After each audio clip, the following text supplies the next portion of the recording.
Pernikahan tanpa cinta gadis desa. Bab 144. Halo, Ma. Ada apa? Kak Aral. Kiara cengok. Itu suara Afika yang ada di panggilan. Loh, kok suara Sika? Kamu pegang HP mamaku. Hehehe. Iya.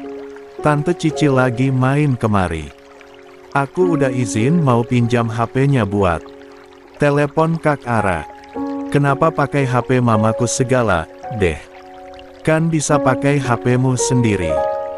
Biar fast response. Halah. Aku juga selalu fast response kali.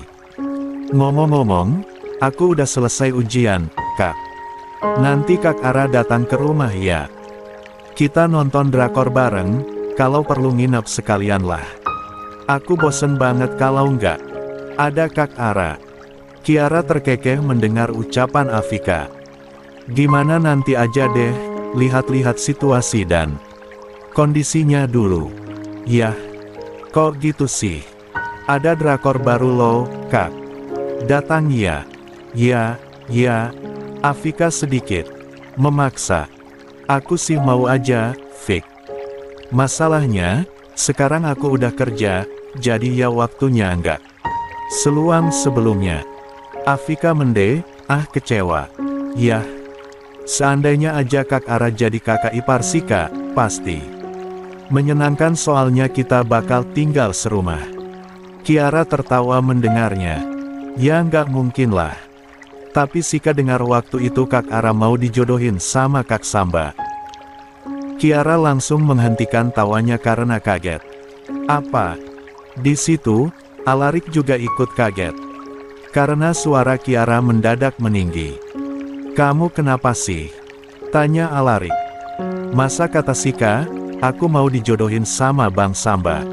Ada-ada aja deh. Alarik kaget mendengarnya. Kiara kemudian kembali ke panggilan. Nanti kita ngobrol lagi deh, aku masih ada kerjaan ini. Aku tutup dulu ya. Oke Kak. Ditunggu. Panggilan kemudian berakhir. Kiara melanjutkan makan siangnya tanpa membahas soal perjodohan itu. Rupanya, Alarik masih kepikiran. Dia kaget saat mendengar hal itu. Apa benar? Kiara memang akan dijodohkan dengan Samba. Kalau memang itu benar gimana? Tanya Alarik. Kiara yang sedang mengunyah makanan mengerjap-ngerjap dengan polos. Apanya? Perjodohannya. Kamu bakal dijodohin sama Samba. Kiara langsung tertawa. Ya nggak bakal aku terimalah. Nggak pernah kepikiran juga. Kenapa gitu? Emang kamu nggak tertarik sama Samba? Bang Samba emang ganteng sih, tapi aku udah anggap Bang Samba kayak kakakku sendiri. Jadinya kayak aneh aja kalau kami dijodohin, jawab Kiara. Alarik mamut-mamut. Meski di luar ekspresinya kelihatan tidak terlalu peduli, tetapi dalam hati dia merasa sangat lega. Lah mengulas senyum dalam hati, Alarik sendiri tak tahu kenapa hatinya merasa senang mendengar jawaban Kiara. Ya, wajar aku khawatir kalau pekerjaan dia terganggu karena perjodohan ini kan, batin Alarik. Bohong sekali. Hal itu tak akan mengganggu pekerjaan Kiara sama sekali. Tapi itulah alasan satu-satunya yang bisa Alarik ambil untuk menenangkan hatinya. Tapi, kening Alarik mengernyit. Tapi apa? Sebenarnya aku nggak keberatan sih sama perjodohan itu, ucap Kiara tiba-tiba. Alarik kesal sekali mendengarnya. Labil sekali kamu, tadi bilang nggak, sekarang iya. Maksudnya apa coba? Balas Alarik sengit. Kapan aku bilang nggak? Aku cuman bilang rasanya aneh aja, tapi aku emang nggak keberatan. Toh selama ini laki-laki yang pengertian sama aku cuma Bang Samba, tutur Kiara. He is a good man, apprehensive, and also loves me. Apa yang perlu aku ragukan lagi darinya? Kalau cewek lain di posisi aku pasti dia akan terima tanpa harus berpikir lagi. Secara Bang Samba juga punya kualifikasi sempurna sebagai seorang laki-laki. Hati Alarik panas mendengar itu, tangannya terkepal erat, namun tetap memasang wajah datar. Lalu, kamu mau terima dia atau enggak? Tanya Alarik memastikan. Jangan berbelit-belit, kalau kamu memang mau terima dia bilang aja, nggak usah pakai puji-puji segala, batin Alarik dongkol setengah mati. Enggak, karena ada satu masalah. Masalah apa? Masalahnya aku mencintai pria lain. Jantung Alarik hampir copot dari tempatnya. Siapa yang Kiara cintai? Pria mana yang sudah berhasil merebut hati cewek gila ini? Apa mungkin si bule tadi ya? Pikir Alarik. Dari interaksi mereka dan ekspresi Kiara juga jelas banget kalau dia bahagia sama pria itu. Jangan-jangan emang bener kalau orang itu yang Kiara cintai. Apa sih kelebihan si bule itu sampai-sampai Kiara suka sama dia? Batin Alarik sebal. Karena itulah aku bimbang soal perjodohan itu, Bang Samba terlalu baik untuk aku. Tolak, tapi hatiku juga nggak bisa kalau dipaksa mencintai orang lain. Alarik mencebik, kenapa Kiara selalu membanggakan Samba? Heran. Cek. Kamu terlalu membanggakan dia, kayak nggak ada pria yang lebih baik dari Samba aja, balas Alarik ketus. Banyak memang yang jauh lebih baik dari Bang Samba, tapi kalau cuma nyakitin buat apa? Balas Kiara menohok. Keduanya bertemu pandang selama beberapa detik, lalu Kiara membuang wajahnya. Entah kenapa hati Alarik merasa tercubit mendengar balasan Kiara apalagi melihat tatapan gadis itu. Seolah-olah dia memang terluka. Kenapa wajahnya jadi kecut banget sih? Batin Alarik. Lagian buat apa kamu nanya? Toh nggak penting juga untukmu kan? Celetuk Kiara. Memang. Seharusnya sih begitu, tapi aku nggak suka aja dan ingin tahu tentang ini. Hatiku resah banget. Sialan, batin Alarik. Memang apa salahnya nanya? Sahut Alarik. Nggak salah, cuma nggak ada urusannya sama kamu kan? Ketus Kiara. Alarik terkejut, ia merasa hari ini Kiara agak berbeda, suasana hatinya tampak kurang baik, tak seperti biasanya. Hal itu sangat mengganggu sekali bagi Alarik. Tak suka melihat Kiara yang seperti ini, ia suka Kiara yang bawel, rewel, cerewet. Sementara itu di tempat lain, Samba yang saat ini sedang di rumah orang tuanya, tengah membantu Afika mengerjakan tugas prakteknya membuat kerajinan tangan, lalu tiba-tiba Rahmat datang dan menatap putranya serius. Sam, kamu udah siapkan berangkat ke Lebanon? Tanya Rahmat. Samba langsung terdiam. Samba tersenyum tipis mendengar pertanyaan papanya. Jujur saja, dia kepikiran. Bukan berarti dia belum siap. Bagaimanapun, ke Lebanon adalah bagian dari tugasnya sebagai abdi negara. Rahmat menepuk-nepuk bahu anaknya. Lakukan dengan baik, ya. Papa akan selalu mendoakanmu. Rahmat mengangguk. Lia, Pak. Afika yang berada di samping Samba mendengar pembicaraan ayah dan kakaknya. Gadis SMP itu seketika merengut. Tugas di sana lama nggak sih? Tanya Afika. Samba langsung mengelus puncak kepala adiknya. Hahaha. Nggak lama kok Fik. Jangan kangen sama kakak ya, goda Samba, sekalian. Untuk menghibur suasana hatinya sendiri yang buruk. Afika memukuli kakaknya dengan sepenuh hati. Nggak akan. Kak Samba nggak balik juga sih Kak nggak peduli. Ah, masa? Nanti nangis. Rahmat terkekeh melihat kelakuan anak-anaknya. Mereka sering seperti ini kalau berkumpul, tapi masing-masing tahu bahwa saling berdebat dan bertengkar seperti itu hanyalah cara mereka untuk menyalurkan kasih sayang sebagai kakak dan adik. Justru Rahmat Dan Cahya akan khawatir kalau Samba dan Afika saling diam. Rahmat menepuk-nepuk bahu Samba. Ya udah, Papa ke belakang dulu. Samba mengiyakan. Setelah Rahmat pergi, Samba langsung menghela napas panjang. Afika sudah terlalu sibuk dengan proyek kerajinannya sehingga dia tidak menyadari perubahan sekilas ekspresi kakaknya. Waktuku tinggal sedikit, batin Samba. Malam ini, Samba datang lagi ke apartemen Jelita. Dia masih tidak mau berhenti mengganggu wanita itu. Dia menekan bel beberapa kali, tapi tak ada respon dari dalam, sehingga Samba mengasumsikan bahwa Jelita mungkin belum pulang. Kehidupan sebagai aktris pasti memiliki jam kerja yang kurang teratur, jadi Samba menunggu di depan pintu. Hampir 1 jam kemudian Samba menunggu, Jelita akhirnya pulang. Wanita itu tampak bersemangat saat pulang, mungkin sudah mengimpikan untuk mandi, bebersih, dan tidur dengan nyaman setelah seharian bekerja. Namun, rupanya harapan tersebut langsung pupus. Saat melihat sosok tak diundang tersenyum miring kepadanya.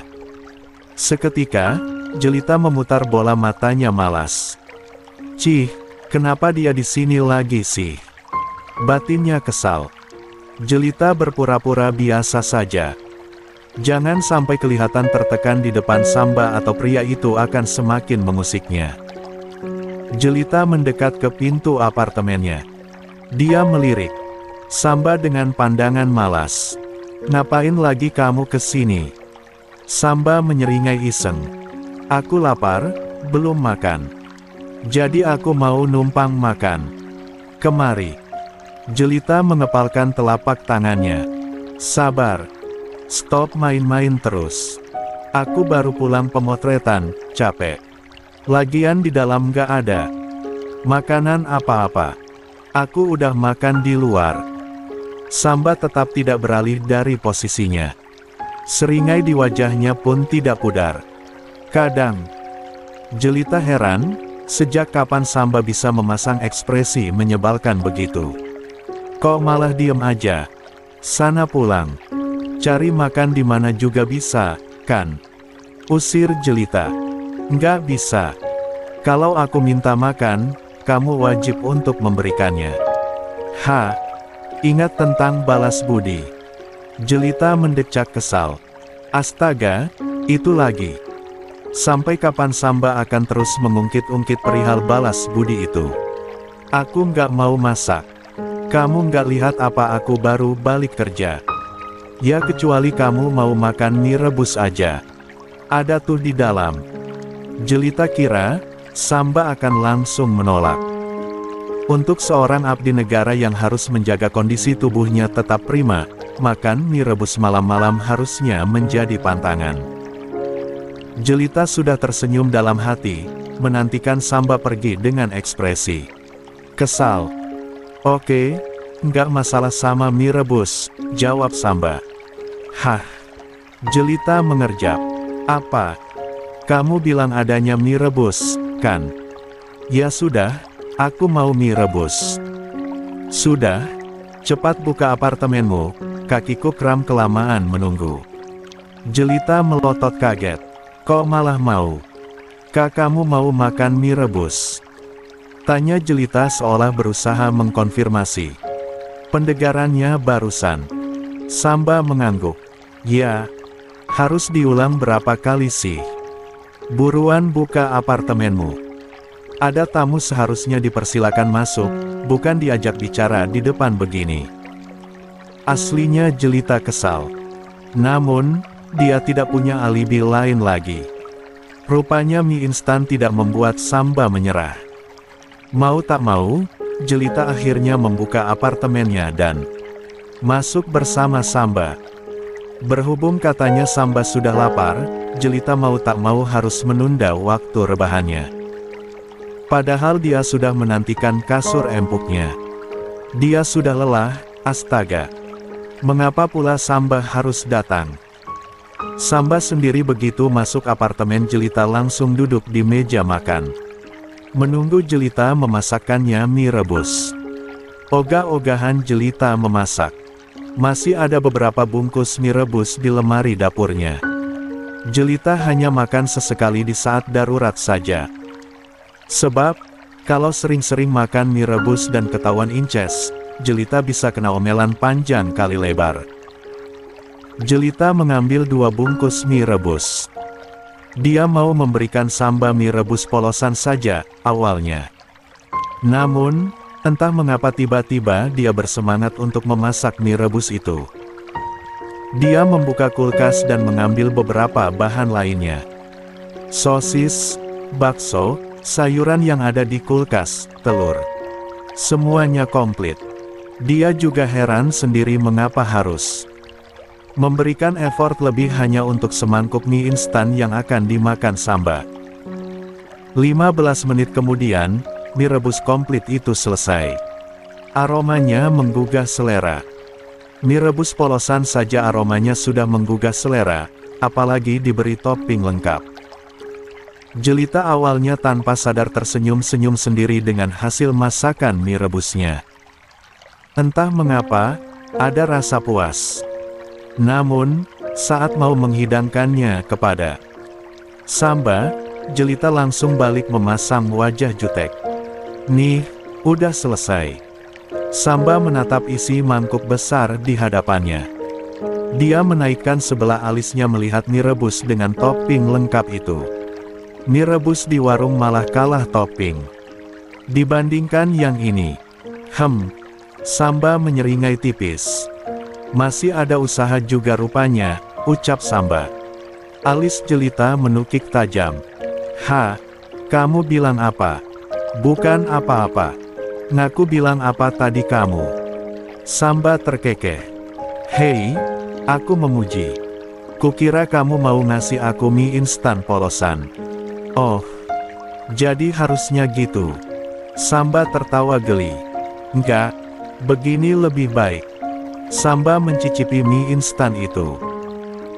Rasanya sebenarnya tidak beda jauh dengan mie instan pada umumnya, hanya saja berkat effort lebih Jelita memasukkan topping-topping itu serta menambah bumbu, entah mengapa rasanya menjadi lebih nikmat. Tanpa sadar, Samba memakan mie rebus itu dengan lahap. Melihat bagaimana Samba memakan mie rebus buatannya dengan lahap membuat dada Jelita menghangat. Tanpa sadar, seulas senyum tipis terpatri di bibirnya. Hanya sebentar, sebab Jelita langsung sadar bahwa tak seharusnya dia terbawa suasana. Namun, dia tidak bisa berbohong kalau memang dia senang saat Samba menyukai masakannya. Hati Jelita terombang-ambing. Dia bingung dengan sikap Samba yang berubah-ubah dengan drastis. Mengapa sikap Samba jadi aneh selama beberapa waktu terakhir ini? Batin Jelita. Samba yang tenang, yang kalem, dan tidak mungkin melakukan hal-hal bodoh mendadak jadi agresif dan terkadang malah konyol. Benar-benar seperti bukan Samba yang biasanya. Selesai Samba makan, Jelita juga refleks mengambilkan air minum. Entah, itu mungkin hanya kebiasaan saja saat makan bersama Inces. Samba kelihatan kenyang dan puas dengan mie rebus itu. "Jadi, sebenarnya ada apa?" tanya Jelita langsung. Samba menoleh. "Ada apa? Apanya?" Jelita merengut kesal. "Kamulah. Kamu itu kenapa?" Jelita geregetan. Mengapa mengobrol dengan Samba menjadi hal yang menaikkan tensi darahnya? Rasanya susah sekali untuk tetap tenang. Samba menatap Jelita dengan ekspresi santai. "Memangnya aku kenapa?" Jelita menggertakkan giginya. "Ya Tuhan. Jelita mungkin harus ikut senam yoga spiritual untuk memberikan ketenangan batin gara-gara kebanyakan emosi kalau berhadapan dengan Samba." Jujur, Jelita kesal sendiri. "Cek, lupakan sajalah. Sekarang udah selesai makan, kan? Silakan pergi." Jelita berusaha memasang ekspresi tenang, meski hatinya sudah bergemuruh tak karuan. Samba malah mengedarkan pandangannya ke seluruh dapur, seolah masih menimbang-nimbang apakah dia mau pergi atau bertahan di sini saja untuk lanjut mengganggu Jelita. Sepertinya aku tidur di sini aja. Udah malam, males kalau harus berkendara lagi. Jelita melotot kaget. Nggak boleh. Sana pulang. Aku udah kasih kamu makan ya, sekarang jangan bikin ulah lagi. Bikin ulah apa? Aku kan nggak bakar apartemenmu. Jelita berteriak dalam hati. Samba sialan. Pokoknya nggak bisa. Kamu harus pulang. Samba mendecih. Memangnya kenapa sih? Temanmu si makhluk jadi-jadian itu juga lagi nggak ada, kan? Jangan hinain Ces ya. Nggak menghina. Memang begitu, kan? Jadi nggak ada salahnya aku tidur di sini. Malam ini. Jelita menggeleng. Tetap nggak bisa, nggak boleh. Kenapa sih? Jelita bingung. Harus mencari alasan apa lagi dia supaya Samba segera angkat kaki dari sini. Itu karena